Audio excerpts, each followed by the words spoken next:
wa rahmatullahi wa barakatuh. Good afternoon or good evening, everyone. My name is Imam Muhammad Amin from Maaher Academy. So if you don't know me, if this is the first time you're listening to me or listening to Wa rahmatullahi wa to my barakatuh. discussion, Good afternoon or good evening. I'm the founder and also a teacher here at Maaher Academy, where we helped more than 300 students learn to recite the Quran themselves fluently over the last 5 years. And so I'm pretty much excited to have you in this episode today, where we'll be talking about the Quran silent letters. How and why do some Quran letters not speak? Some of the letters do not have sound, and some of them have some symbol on them, but they don't get pronounced.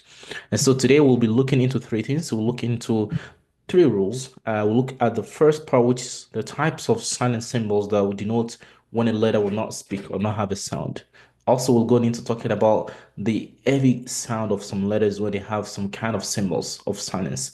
We're also gonna go into how some letters get converted into a silent sound, even though they have a vowelized sound on them. So we'll look at the type of sukun, we'll look into the qalqala, plus we'll look into the rules of stopping when some letters get to stop on and they have a silent sound. So let's dive into that. So stay tuned and have your must-have ready as we dive into this module today. Sorry if we had an interruption earlier. So look at my screen here. We have, I mentioned, I call it the silent letters, the silent letters and silent sound. So in the Quran, there are three scenarios in which letters we pronounce with varying degrees of silence.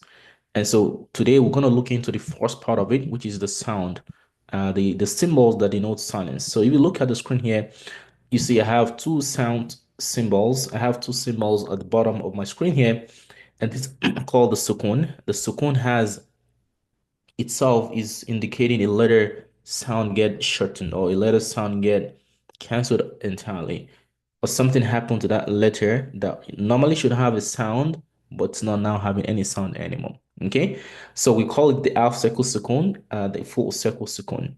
And you will see those of you who have actually learned to recite the Quran with different fonts, like say you've learned to use the Uthmani script or you've learned to use the Indo-Pak script, you'll see that you have some differences in terms of the usage of the symbols of Sukun. So today we'll be using the Uthmani script to describe how to recite the Quran. I will do some examples before we leave the session today. So stay tuned and get all your pen ready as we move on to this discussion today and take notes as you move on, inshallah.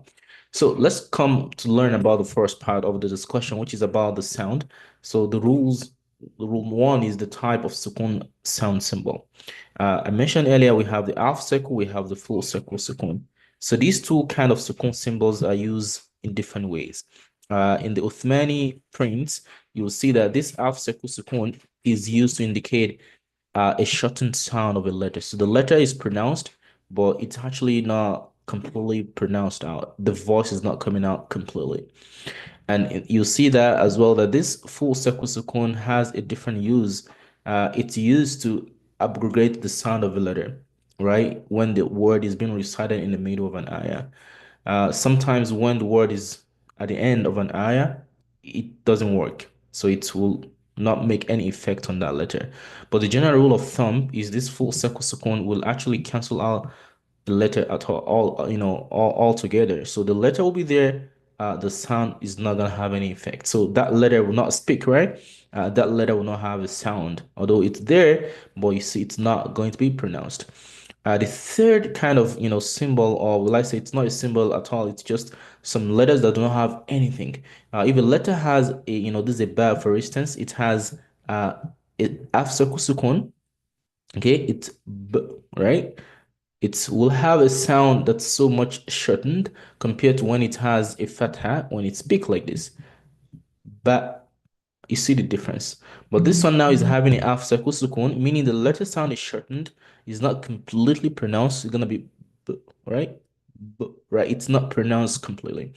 But when you have a scenario when you have the ba having something like this, the full circle sukun, then that ba is as if it's not pronounced at all. It will be there, it will not be pronounced. Okay, so this is really the big, huge differences in between the full circle and the half circle sukun that you will see in the Quran. So that's the first thing you need to understand. Some letters will have nothing. So let's say the ba is having nothing. in some scenarios, which we're going to learn later on, the ba is not going to be pronounced at all because it's not even having anything whatsoever to pronounce it with. So in some rules of tajweed, it's called idgham when you have some letters that have the same makhraj or they have the same, will I call it the same articulation point? It happens that way. So we're going to learn that much deeper later on in more advanced lessons. But you need to know that some letters do not speak. They don't have a sound. And that does not mean there's a mistake somewhere. It's how it's really written and how Quran is being recited. Okay, so let's just recap this PowerPoint here. So we have two kind of type of sukun symbols. We have the full circle and we have the half circle sukun symbol. And when you see them in the Quran, they have different purpose. So do not think they're the same thing.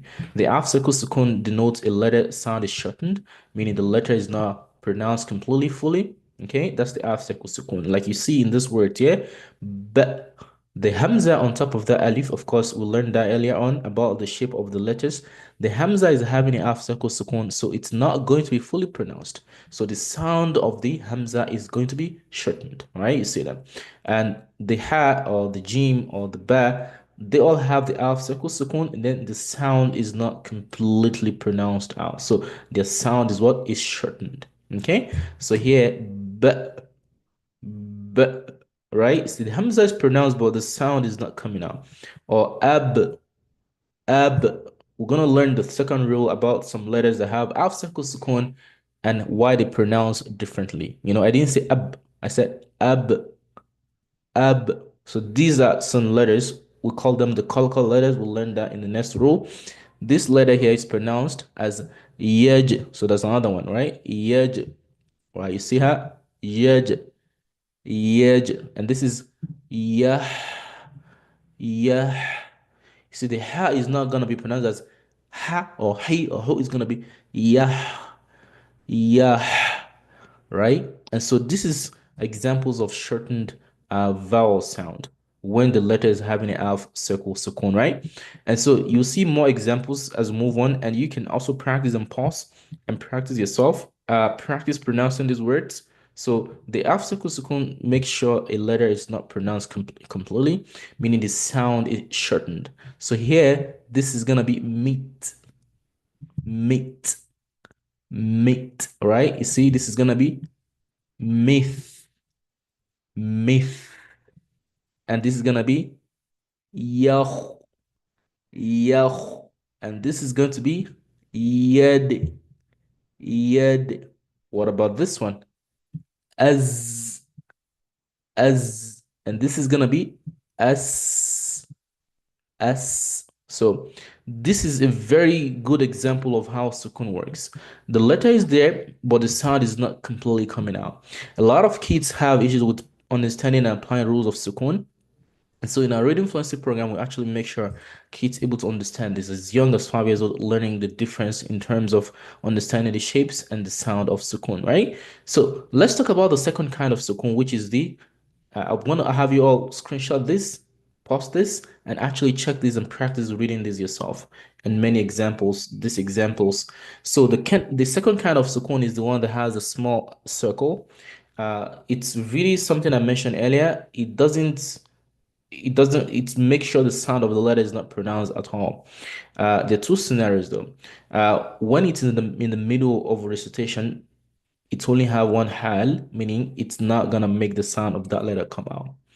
When it's in the end of a recitation, so there are two lahu halatan, it has two situations, meaning you can pronounce the word, though you can pronounce the letter having it or you don't pronounce it.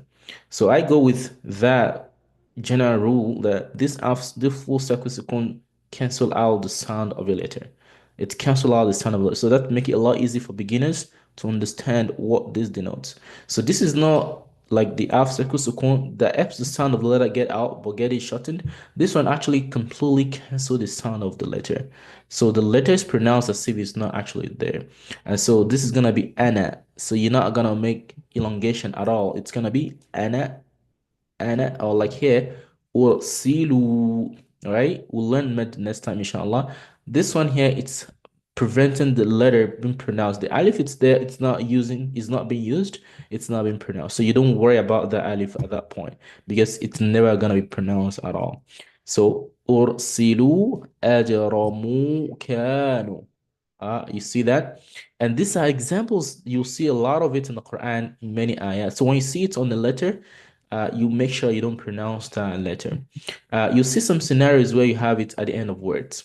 So for instance, here, when words recite, when letters end Quran words. I'm not going to go into that today, but when you see the full circle sukun, make sure that letter that you see it on top of it is not pronounced.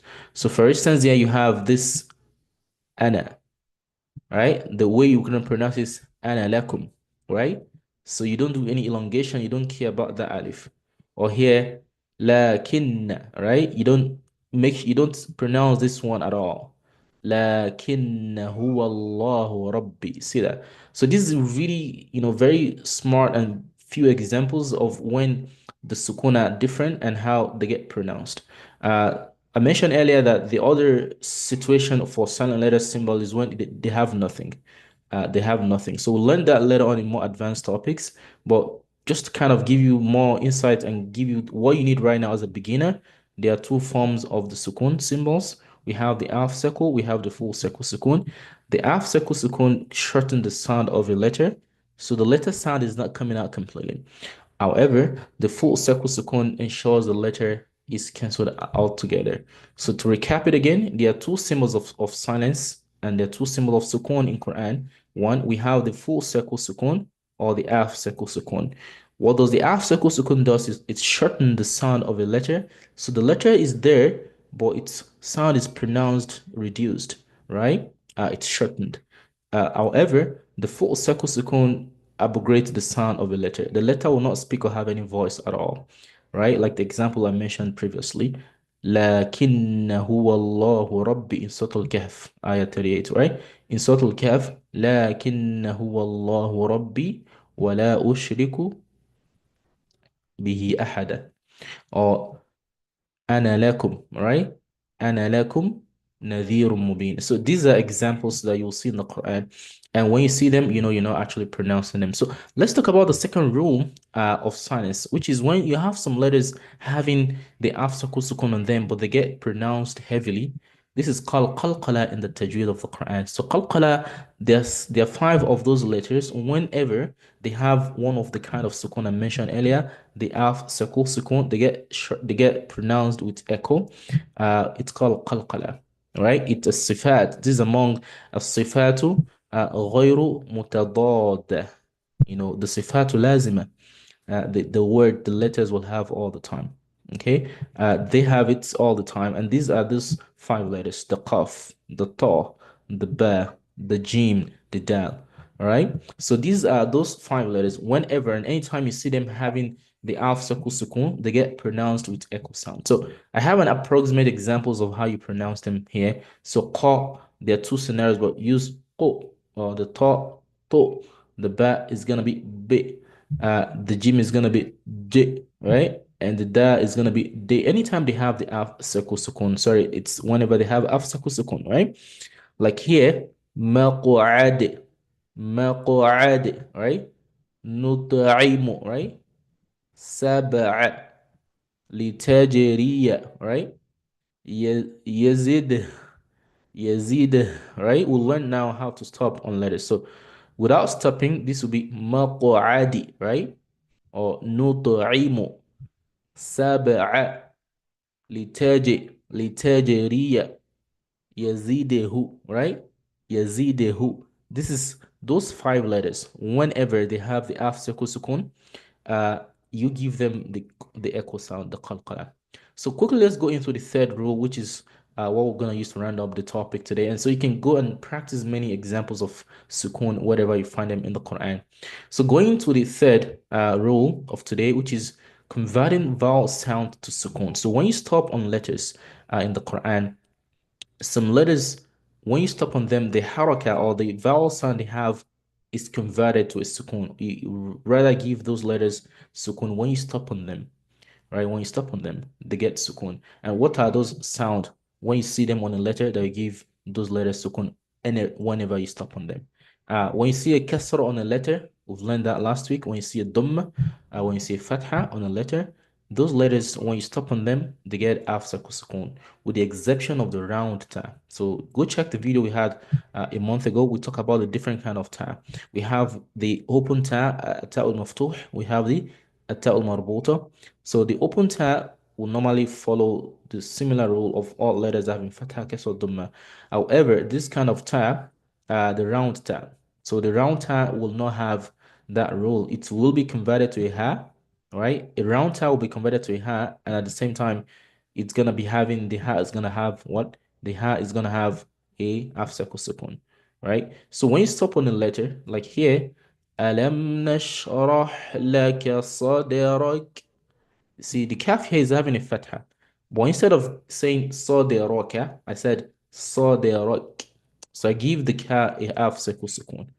وَرَفَعْنَا لَكَ ذِكْرَكَ. Right? So this is because I'm stopping on the letter. And the letter is having a fatha or a kasra or a dhamma. Then you convert that short vowel sound they have into what? Into a half circle sukun. Another scenario is when the letters have a dhammatani and kasratani, which we're going to learn later on in the module of nonation, inshallah. So if you really want to go ahead and actually have access to systematic approach of learning this and getting used to this and getting quizzes and getting practice, all this practice I've shown on the screen, so you can practice on your own and get more confident and have it more systematic and learn it consistently and have access to this approach. We have a course called the Quran Fluency Accelerator course. It's just for the $7, so you can sign up for lifetime access to that course. That way you're able to have access to all these things right from the tip of your finger on your app on your phone and have access to without even going to YouTube. YouTube could be really, really distractive. So you don't need to go to YouTube all the time. If you want to learn, you can just open the app on your phone and actually learn. And not just learning, you're able to have a quiz on your own and have a practice to do and submit as homework. So it can give you feedback on that. So that's really an amazing way to learn. So I'm going to share the link at the bottom of this video so you can click and just have access to that course on your own. And if you actually want to sign up for your child as well, you're more than welcome to do that as well. We have a tracking system for that course. It's just for the $7. So click the link below this video to get access to it. This is how the course interface look like. You're gonna have the welcome section, section which talks about who is a fluent Quran reciter, who the community, to use the community in a program here, and the tracking system that we've actually provided for every student learning. So you're going to have access to all the modules, the quizzes, the practice, and that way, whatever you've learned, from those modules, you can come online with me every Sundays to actually revise them. And if you actually sign up into this program, you will be able to have access to the Zoom link to join me live session every Sunday so we can chat together and have real-time question being asked as well. So really excited to move ahead and get started and take the step to get yourself to learn to recite the Quran. Get started with the course today. So check the link below this video. Check the description and actually subscribe to our channel as well. Subscribe to the channel to listen to more videos of Tajweed, inshallah, as we come live every Sundays to teach Tajweed. We ask Allah subhanahu wa ta'ala to make this beneficial to you and myself. We ask Allah subhanahu wa ta'ala to put it in a mizan of hasanat for those who are listening and for those who actually working to make this come live. The team at Maaher Academy and everyone working towards achieving this goal and making it a successful one. سبحانك اللهم وبحمدك ونشهد أن لا إله إلا أنت ونستغفرك ونتوب إليك. السلام عليكم ورحمة الله وبركاته.